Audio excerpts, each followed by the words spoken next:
Hello, I'm Emily Crocker, and I'd like to speak to you today about sound patterns, sequential sight reading in the choral classroom. This publication of mine is designed to help you equip your choir with all the tools they need for music literacy. I think we're faced with a unique time in our music education history with the necessity of rebuilding choir programs. Many of them have been decimated in terms of numbers and also just not being together, not singing together. So we're going to be rebuilding. And as part of that, you're going to be looking at focusing on technique and choral singing fundamentals, certainly classroom procedures, singing posture and health, vocal health, breath, solfege, tone production. But I want to encourage you to take the time to include a focus on music literacy and sight reading. Sound patterns will help you do that because it gives you an organized approach to method and content. It's at the tip of your fingers. You have all the tools that you need, and student success is at the heart of it.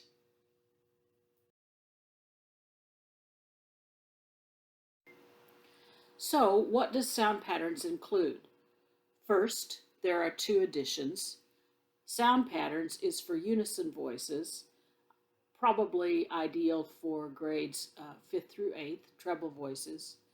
And the second publication, which I'll speak about more at the end of this video, is sound patterns for changing voices. This is for voices that are in the process of maturing, dropping to cambiata and new baritone, ideally ages 11 through about 15. So we'll take a look at that later.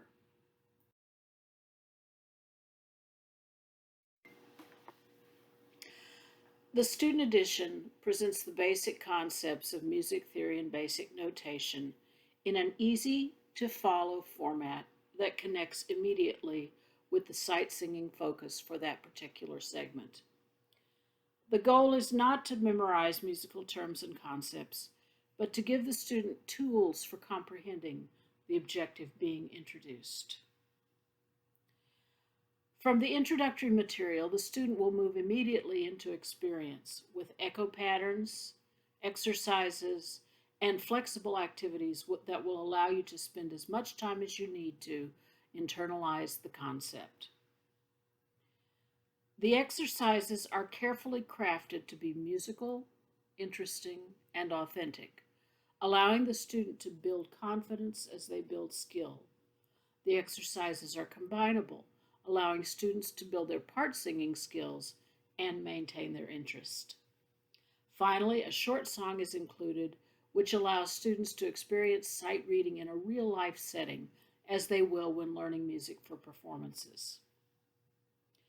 Sight reading an accompanied song requires analysis and synthesis of all previously learned skills and information. Previous knowledge is applied to a new situation. Student success in this learning sequence becomes its own intrinsic reward.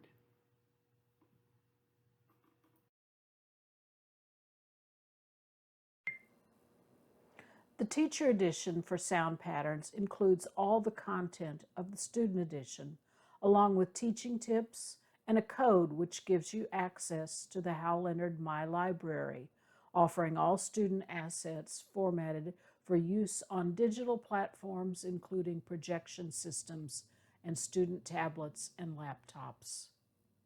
In addition, there are audio files which can be used by students to practice at home and keyboard accompaniments for all the songs. Finally, there's a classroom bundle which includes the teacher edition and 30 student editions, the best value of all.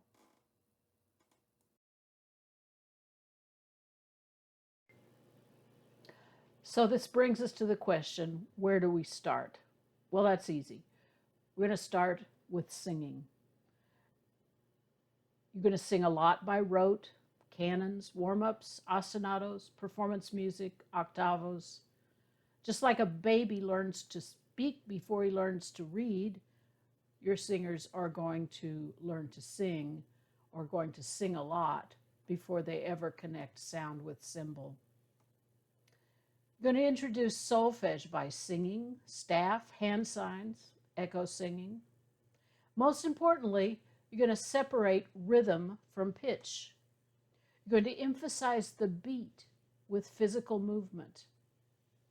And yes, maybe de-emphasize the memorization of terms. Make music from the very beginning. Limit concepts and give time for repetition, practice, and internalization. You're going to relate the pitch that they're learning to sing with the keyboard. And when students are introduced to melodies on the staff, implement a regular routine that sequences rhythm, pitch identification, and singing.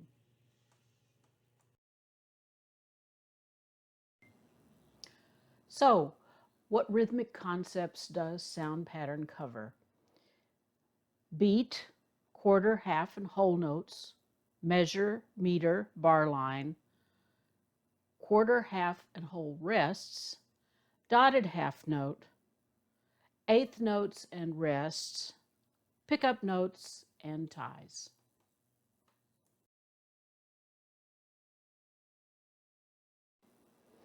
In terms of pitch, sound patterns covers the concepts of the key of C, the key of F, the key of G, staff, treble clef, scales, solfege, intervals of the fifth and the octave, chord, triad, tonic chord intervals, dominant chord intervals, subdominant chord intervals.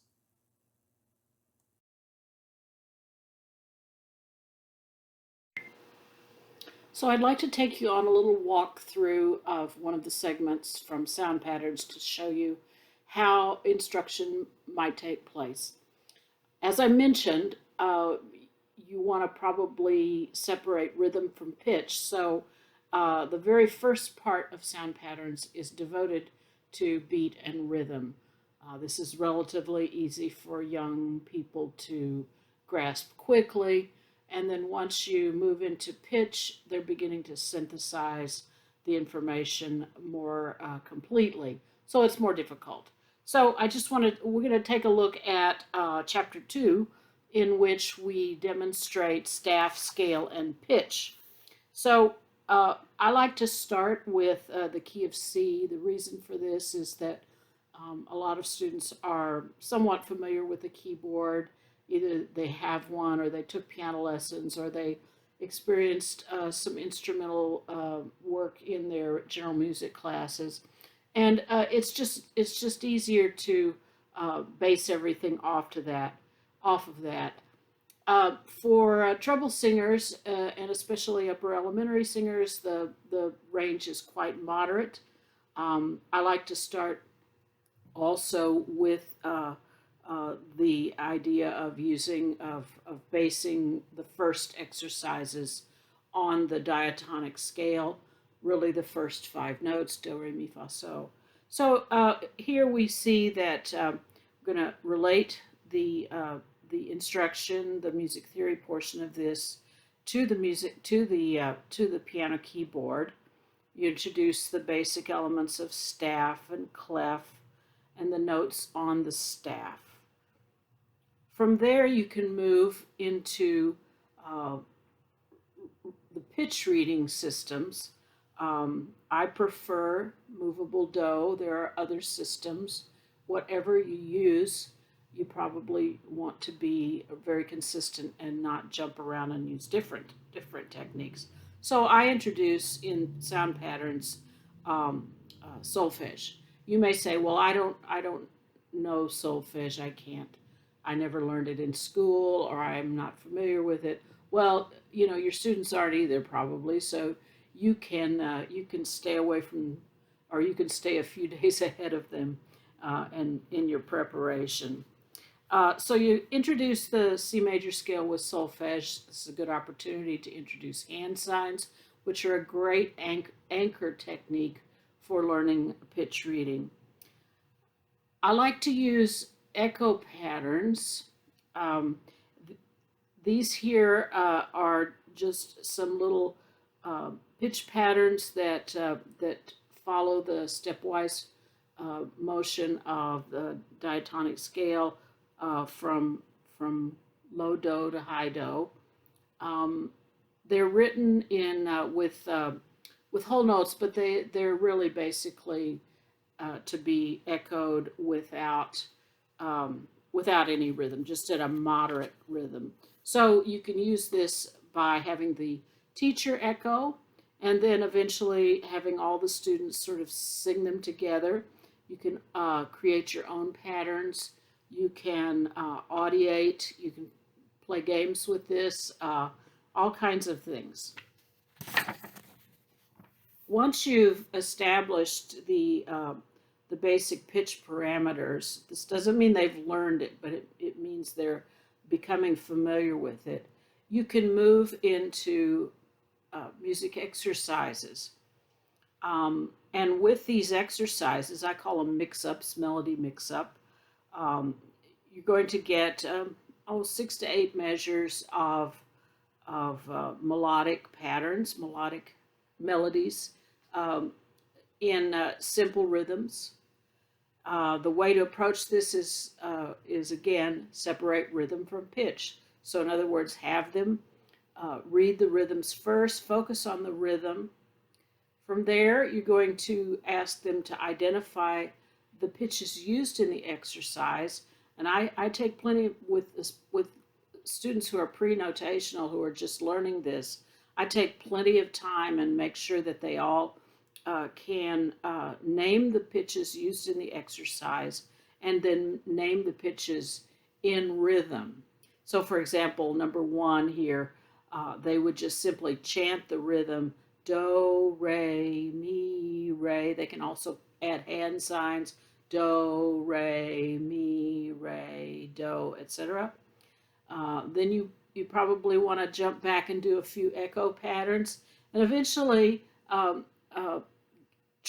give it a try singing it in pitch. They may or may not be successful. I tried to write these as in as appealing a manner as possible so that they're not awkward, that they sound like natural, authentic musical exercises. They may make mistakes. If they do, just have them identify or point to the place in the exercise where they made a mistake and see if they can fix it themselves. Now, what do? Well, the first thing I want you to do is be encouraging to them. Walk around, smile, but I'd like to encourage you to not lead them through the exercise vocally. Let them do the singing. Let your students work together. Your students are going to be at all different levels. Some are going to be able to do it, able to sing it in accurately, and others are going to be sort of followers. But together they'll work together and eventually be able to perform these successfully. So having your students work through these exercises in unison, that's going to give them a good preparation for their first song. So let's say you've sight read all 4 of these, the next step would be to play some games with them. They can be combined, so you could sing line number 1 with line number 2, 1 with 3, 1 with 4, however you want to. So they're very flexible so that you can have as much practice as you need to be ready for the first song. Moving into the first song, I think it's really important to use the full printed score. Words and music allow the students to experience sight reading in a real life setting. They're going to be looking ahead. They're going to see this song. That's the advantage also of using the book, is that they know what's coming up. Some of them have already flip through the whole book and know what's coming. As I said before, the teacher is encouraging and positive singer, but the teacher does not sing or play parts for the song. So it requires analysis and synthesis of all previously learned and experienced skills and information, and previous knowledge is being applied to a new situation. First song in this book is called Far Across the Valley. It uses the first 5 notes of the scale with no skips, all diatonic, and the rhythms used are the simple rhythms of quarter, half, and whole note. So all of the elements can work together. You want to take your time with the song. Don't try to, don't force them to do it all in one reading. Sequence the process out. Extend the process over several days or class periods. You're going to become acquainted with the layout of the song. You're going to trace the vocal part through the whole song, especially over page turns. Identify the musical elements of the piece. So if there are dynamics or if there are other repeat signs, whatever they need to know in order to be successful. Sight read the rhythm. Identify the pitch syllables. Chant the pitch syllables in rhythm through all or part of the piece. You can divide the piece up into sections. They're short songs, but if 8 measures is all we can do today, that's fine. Chant the pitch syllables in rhythm. Establish the tonality and echo sing short melodic fragments. Again, use hand signs, use audiation, think the pitches, give students time to read it silently in their heads. I always used to say, okay, everybody sight read this silently. That gives you a chance to make a mistake that nobody hears. Sing the song with pitch syllables. Repeat as needed for accuracy and confidence. Sing the pitch syllables with accompaniment. Sing the song with words a cappella. Repeat as needed for accuracy and confidence. Sing the song with words and accompaniment. And finally, sing again, emphasizing the expressive elements. And from there, you can evaluate and assess, either video their performance and let them talk about it, or find other ways, other rubrics that you can use to identify to evaluate their progress.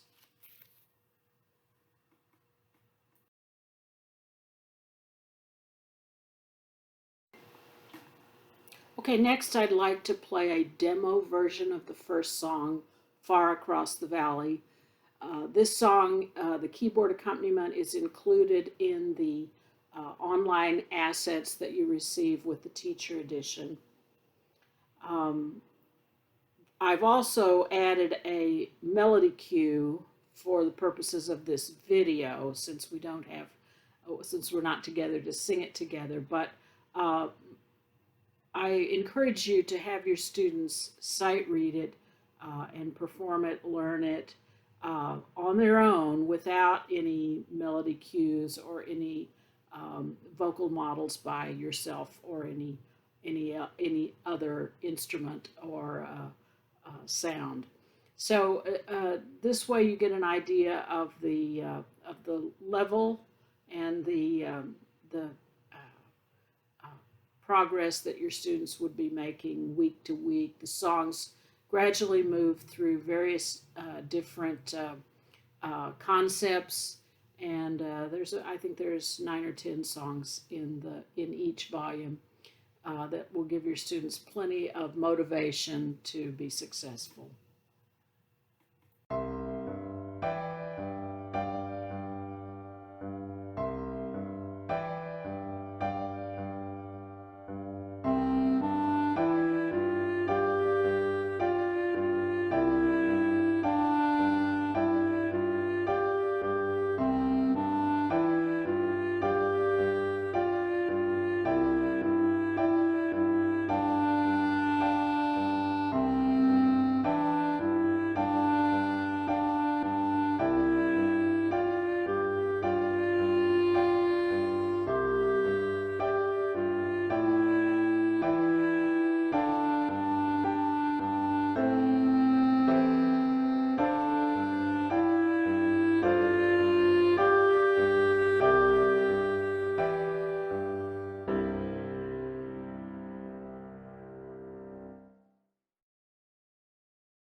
Sound Patterns for Changing Voices covers the same basic concepts as the original Sound Patterns publication.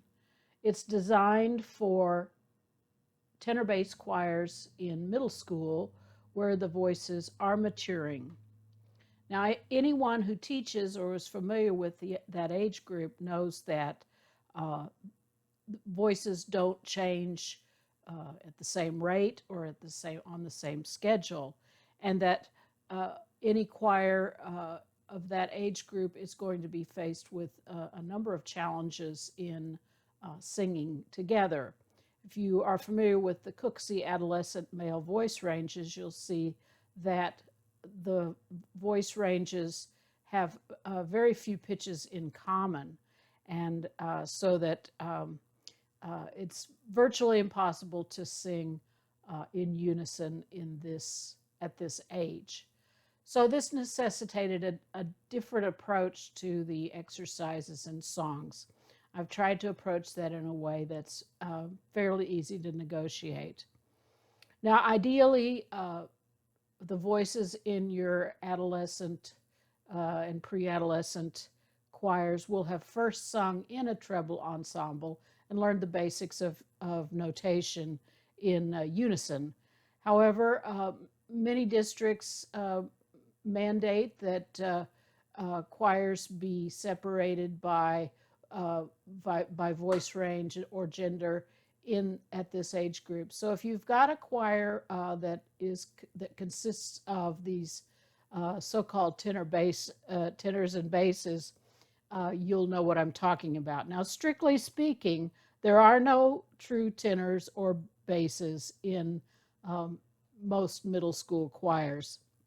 If you have a choir consisting of 11-year-olds through about 15, you're going to have everything from soprano to settled baritone and everything in between. So you're going to have to negotiate that. Now, I've tried to write music primarily in the sort of new baritone stage and the cambiata voice range. So tenor baritone is really going to be very moderate.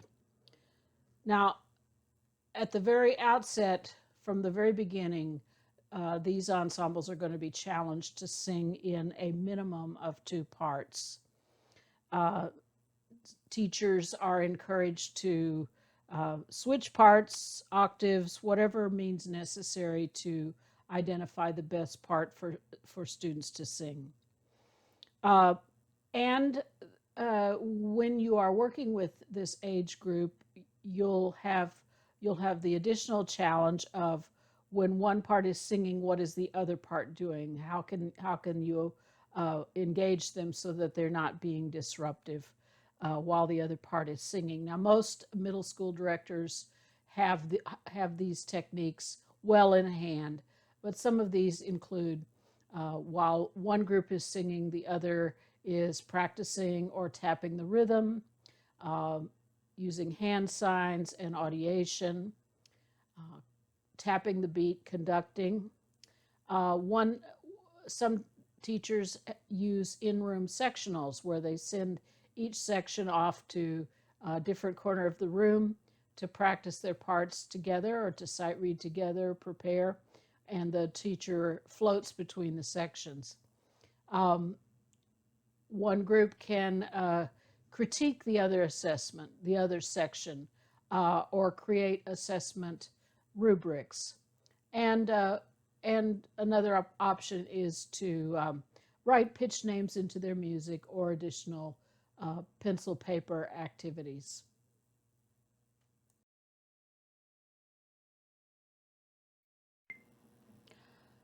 Sound patterns for changing voices may be used with maturing voices, maturing voice beginners from approximately age 11 through 15, and older singers with less singing experience.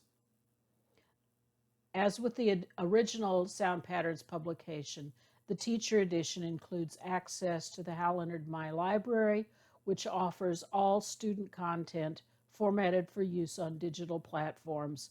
including projection systems and student tablets and laptops. In addition, there are audio files which can be used by students to practice at home and keyboard accompaniments for all the songs.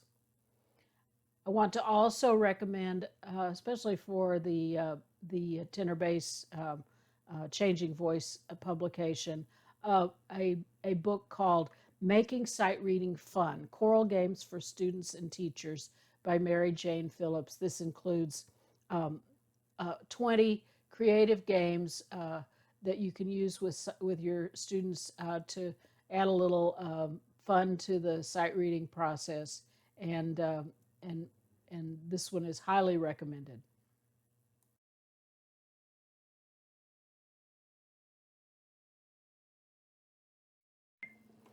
All right, so I'd like to take a little walk through of one of the chapters in Sound Patterns for Changing Voices. In this case, we're going to look at Chapter 4. Um, in Chapter 4, we're going to move into intervals. We've previously been working only stepwise and introducing the basics of music reading, pitch, and rhythm. So we're moving into intervals, the purpose of which is to introduce the tonic chord and the intervals do, mi, so, which are kind of the building block for our traditional harmony. So we introduce intervals. From there, we move into chords. So we give them all kinds of crazy chords. You can go over and play them on the piano, and everybody can get a good chuckle out of that. Then introducing triads, in specific, the tonic triad, do, mi, so. Our echo patterns are give you a chance to echo some patterns of the intervals from the tonic chord. Some are more appropriate to your higher voices, tenors or cambiatas, and some more appropriate to the baritone. So give you a chance to begin to build that. It's as I said before, it's kind of difficult for them to sing in unison, but they can begin to get used to the sound of the tonic chord intervals, which you're going to have to practice a lot. From here, we move into melody exercises, melody mix-ups. I've got a couple of pages because it's a big concept to move here. So the tenors have exercises, the baritones have exercises. Uh, all singers that are capable can sing any exercise that you like. They're meant to be flexible. So once you've sight read a page of exercises, you can mix and match them and combine them and play some games with them and give you a chance to internalize that learning.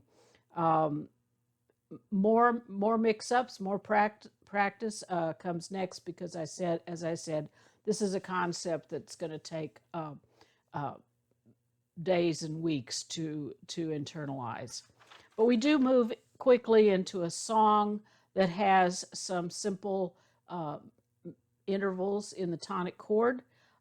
It also is written in a way that has that is appropriate to each part.